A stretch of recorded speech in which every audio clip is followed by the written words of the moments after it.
Hello one, hello all. Welcome to this September edition of 1999, the best movie year ever. I come to you as always as Charles, otherwise known as CP. You probably aren't. Just something for you guys who are a fan of this series. We've been tossing and turning over doing another year for this series, but I'd like to see some feedback. So for the September, October, November, and December episodes of 1999, we won't proceed unless we get 200 likes per video from here on out. Not holding it hostage, I just want it to be worth everybody's while. Want to know you guys enjoy it, because I certainly, it's a bit of a hustle bustle getting everything together. It goes without saying, if you enjoy this, please click the thumbs up. If you want to see the rest of the series, click subscribe. And if you want to be notified of when the series comes, click that bell, because YouTube's been so trustworthy with notifications. The opening weekend in September brought films like Outside Providence, which was a college-age slacker movie, which it is what it is. It's a movie that a lot of people probably enjoy, but most people maybe rented it one night and that's really it.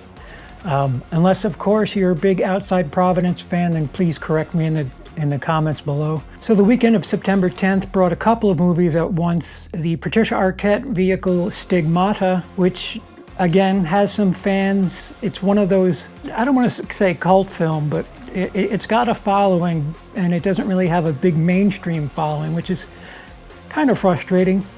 And we'll get to another cult film in a second. But another film that opened on September 10th was Love Stinks. The movie's directed by Jeff Franklin. I mean, the script didn't fly away too much from what Jeff is used to. French Stewart's character, the lead, he's a television show writer for comedy, and he meets this gorgeous Bridget Wilson, which, if you're watching this in order, the last time you saw her was probably Billy Madison. And for the final release of September 10th, we're going to get some help.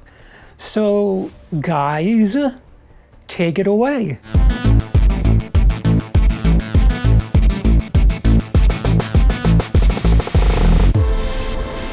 What's going on, film fans? It's Patrick here for MovieTalk Plus. Thanks so much for CP for having me once again. I'm here to talk about Stir of Echoes. Stir of Echoes is honestly one of the most underrated horror films that I have ever seen. Nobody ever really talks about this movie. And as big as paranormal and haunting type movies are nowadays, with, even a decade ago with the Paranormal Activity movies, and they were all the rage. Now you got the Conjuring universe and all of that. This has been a subgenre that's been one of the forefront as far as movies that are being produced and getting a lot of box office dollars in the horror genre is paranormal and haunting movies. But nobody ever seems to go back and appreciate how genuinely creepy and what a good story Stir of Echoes was. And I didn't really know anything about this movie besides Kevin Bacon. I didn't know the director, David Koepp.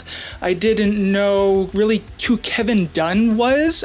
He's a pretty big actor that I love to watch in films nowadays, but upon first viewing of this film, I didn't even know who he was. So I went into this film completely blind, like I said, aside from the fact that Kevin Bacon was in it, because at the time, I really was a big fan of Kevin Bacon. First of all, Kevin Bacon has done some great horror films outside of his appearance in Friday the 13th.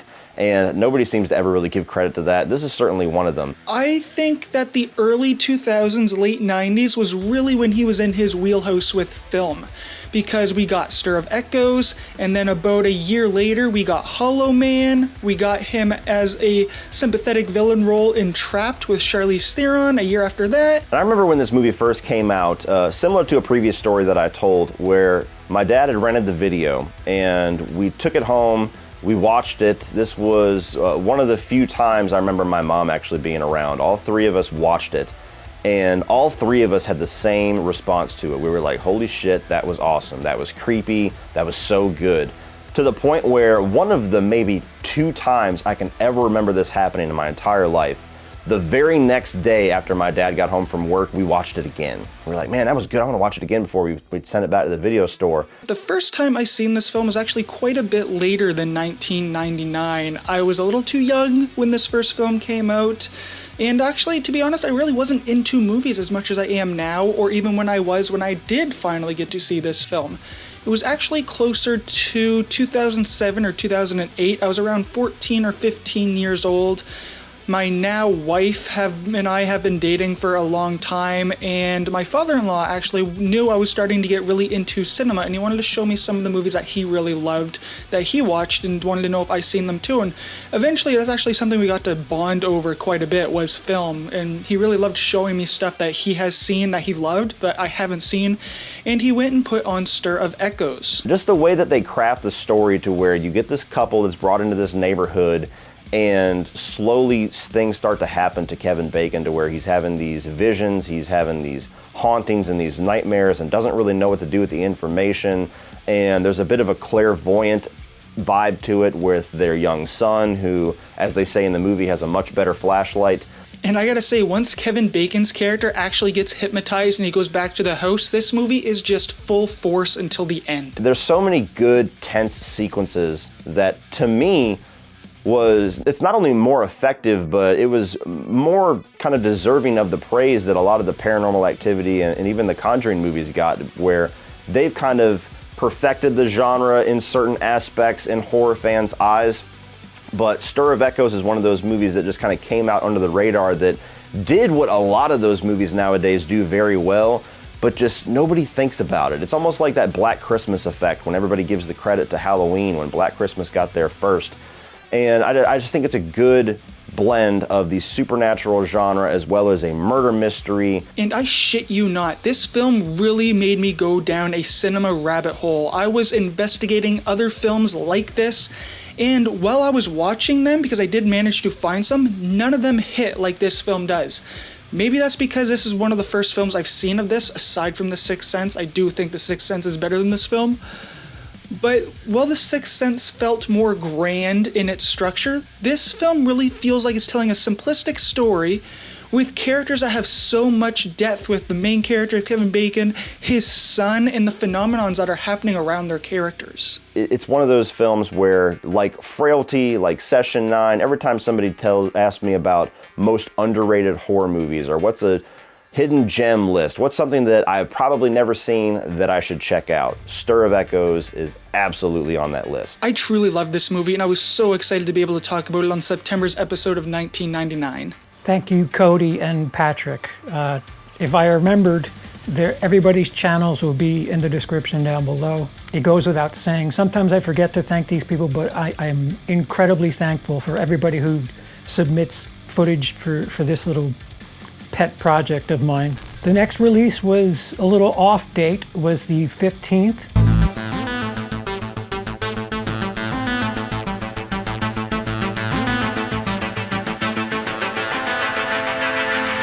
I didn't go to film school until the mid-2000s, so I didn't really know what I was talking about. Not like I really do know what I'm talking about now, but there was stuff that came out. Like I was into comedies and horrors.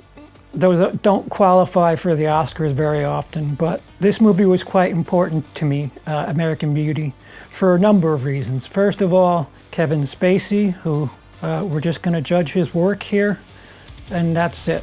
Kevin Spacey's character is almost a Xerox copy of his character from The Ref. And that's what got me initially engaged in wanting to see this. These lamb cousins are great, sweetheart. They're gookins, not cousins. Honey, don't be weird. All right, honey, I won't be weird. Okay. I'll be whatever you want me to be. I absolutely enjoyed this movie. Usually these Oscar bait movies are a little slow for me to follow. and I had a brilliant time with this movie. And it was the first time that I've left a movie thinking that was really good.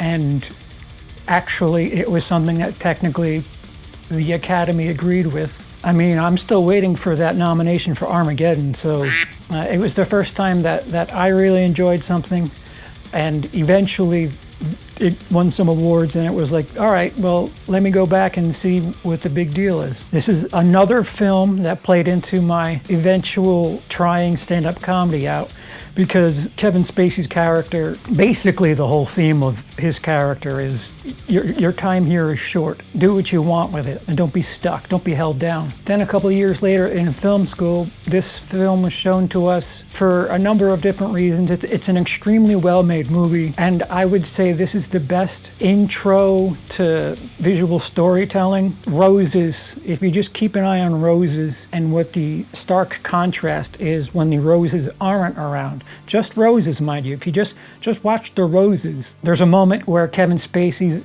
at his job and they use his computer screen as perceived jail cell. When it gets pointed to you, you're like, oh yeah, that's interesting. He felt like he was a prisoner to his job. So it's a brilliant movie, but again, the thing that got me going was actually the character and the story. You never know where we're gonna go, so you might as well do what you want. Him, it was getting a red Firebird Camaro, I don't remember, and a little remote control car.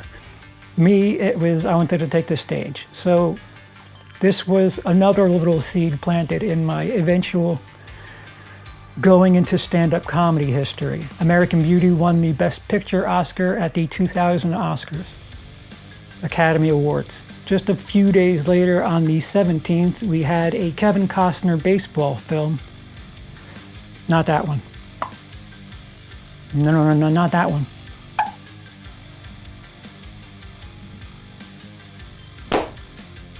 Yes, For the Love of the Game, a movie that tries to please everybody.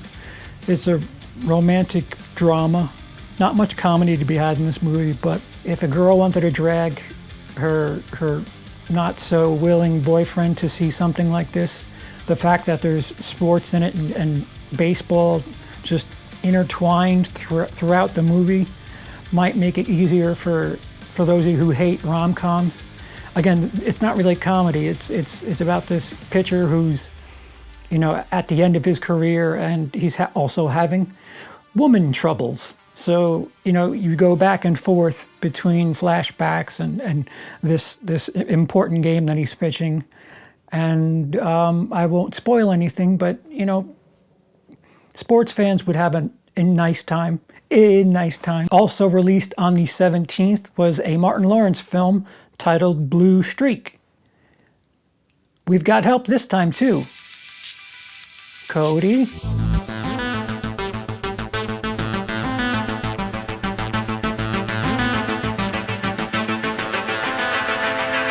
Blue Streak is another one of those movies to me that the story surrounding the first time that I watched it is almost just as nostalgic and as memorable as the movie itself. It is my favorite Martin Lawrence comedy outside of the Bad Boys movie, so I think it's a really good movie just in and of itself. But I remember when my dad rented this from the video store. We had a video store called Family Video in Ohio that was literally 1 block up and 2 blocks over from my house, so I used to walk there all the time. It's crazy to even think about stuff like that. Like back in the 90s, you used to just walk by yourself on busy streets to crowded buildings and nobody would know when the fuck you would ever come back. So I remember he had rented the movie, the VHS tape, and it was at home, and we didn't have a chance to watch it the night that he rented it, so we were gonna watch it the next day. And this was in the middle of winter, and there was a ton of snow, a ton of ice outside. I mean, this is Ohio, so you're talking about like 11 inches of snow in a day sometimes. And I remember I was sitting at home by myself after school, which was kind of my typical thing. I'd get off the bus and until my dad got home, where he would pick up my brothers and sisters who were much too young for me to watch at the time, I would always be by myself. And one of his rules was if you're home by yourself, you need to stay inside. Do not answer the door for anybody. Do not go outside. Don't leave the house. Don't go play with your friends. To be sure that you're safe, you need to stay here until I get home. And then we can talk about going off and doing stuff. And it was one of the very few times I remember breaking that rule.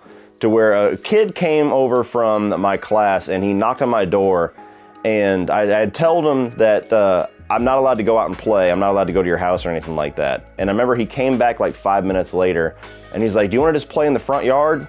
And I remember thinking about it and I was like, pretty sure Dad would say no, but fuck it. What Daddy don't know won't hurt him.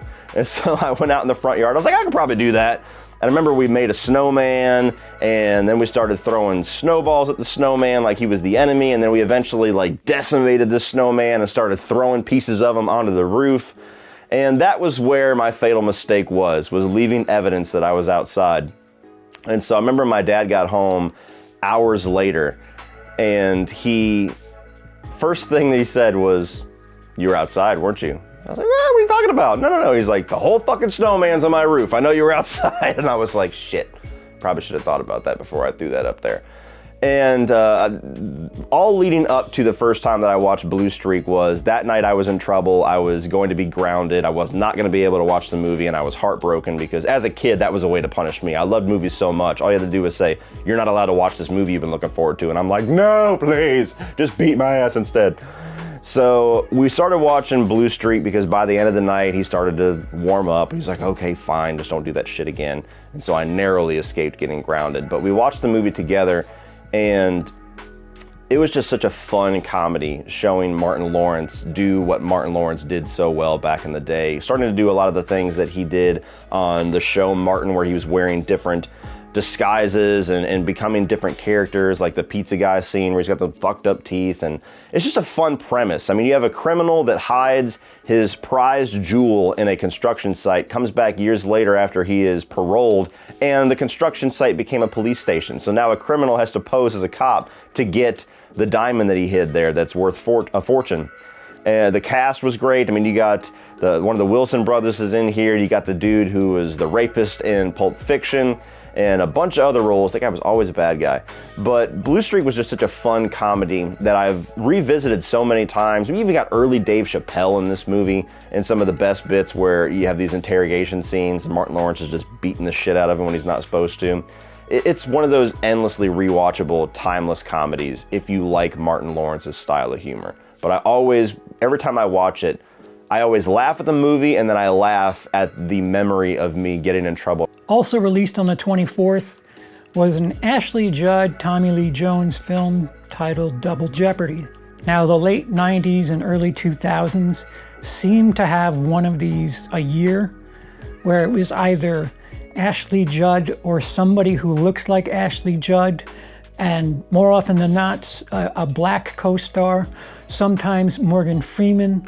And each of these years, there was this kind of similar feel to it. Double Jeopardy, just that. I don't know if this was the first, but it definitely is one in the long line of Ashley Judd lookalikes with male counterparts doing airport novel movies. And the movie was perfectly fine for its time. They don't make movies like that anymore for some reason. That and like smutty, like Basic Instinct movies, they don't make those kinds of movies anymore, or at least release them wide. It's really kind of weird and frustrating. They used to be such a driving force in the 90s. Basic Instinct, Malice is something like that I can think of. Sliver, another Sharon Stone movie, but I think I'm just thinking of movies where the lead actress got naked, so maybe I should just move on from that. And last but not least, the ending of September. On the 28th of September, well, we have a guest for this one too, so why don't I just let them take it away?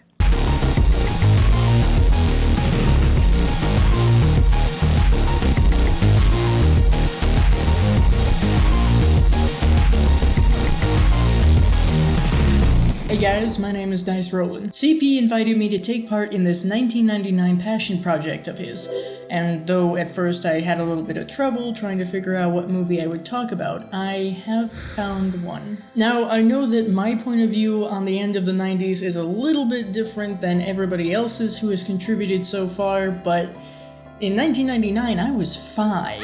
There's not a lot I remember movie-wise from that age. However, there is an animated movie that I remember watching as part of my yearly October festivities, and that is Alvin and the Chipmunks Meet Frankenstein. This is before the nightmare fuel CGI versions of the Chipmunks, of course. This movie also created a sort of brief subcategory of the Chipmunks meeting monsters that I'm still rather disappointed didn't continue. There was no Alvin and the Chipmunks Meet Dracula or Alvin and the Chipmunks Meet the Mummy. But in 2000 we did get Alvin and the Chipmunks Meet the Wolfman at least. Alvin and the Chipmunks Meet Frankenstein was a direct-to-video release that arrived on September 28, 1999. Over a decade after another Alvin and the Chipmunks movie I remember from my childhood, which is The Chipmunk Adventure. I didn't have a wealth of horror movies growing up. I had seen The Goonies and The Gremlins before the age of 10, but that was about it. But I absolutely knew who the Universal monsters were. What helped with that was that in 1998, I went to Universal Studios in California and encountered Dracula, Frankenstein's monster, and the Wolfman, among a few other horror icons and creatures. So I already associated these monsters with being good, in a way. Alvin and the Chipmunks Meet Frankenstein sort of solidified that. I think I saw this at the right time given my visit to Universal Studios. The Hollywood theme park type of thing that's parodied and nodded to in this movie is surreal by comparison. The story plays with the original Frankenstein movie and obviously makes it more kid-friendly. It literally opens with an angry mob and Dr. Frankenstein grave robbing. Then Dr. Frankenstein and his monster relocate to this theme park where Alvin, Simon, and Theodore just so happen to be performing. And their songs have no business being as good as they are.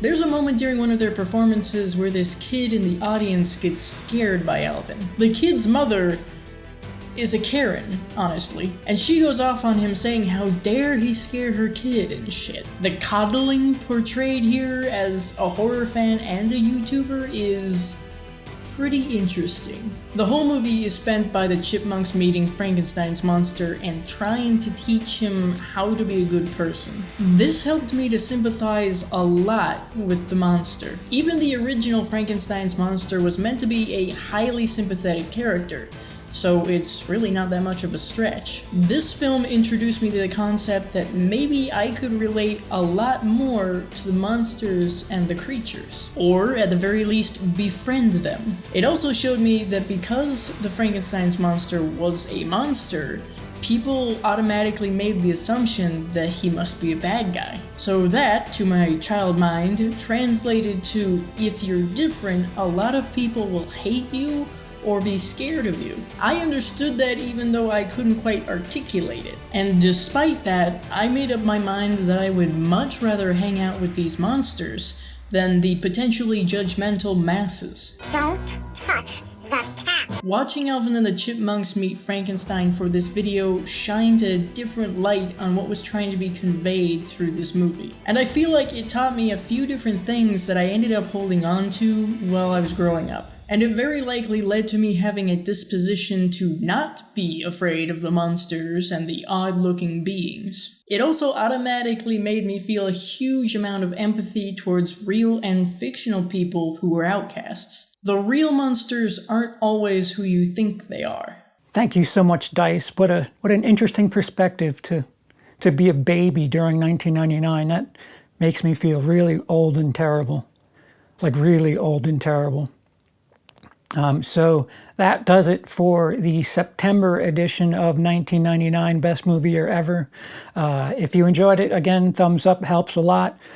Subscribing to see future episodes absolutely helps. And comment down below if there was something that came out in September that you enjoyed and perhaps we didn't get on. Or again, if you're an outside Providence fan, let me know. Because I remember watching it and thinking, yeah, okay. This will come and go.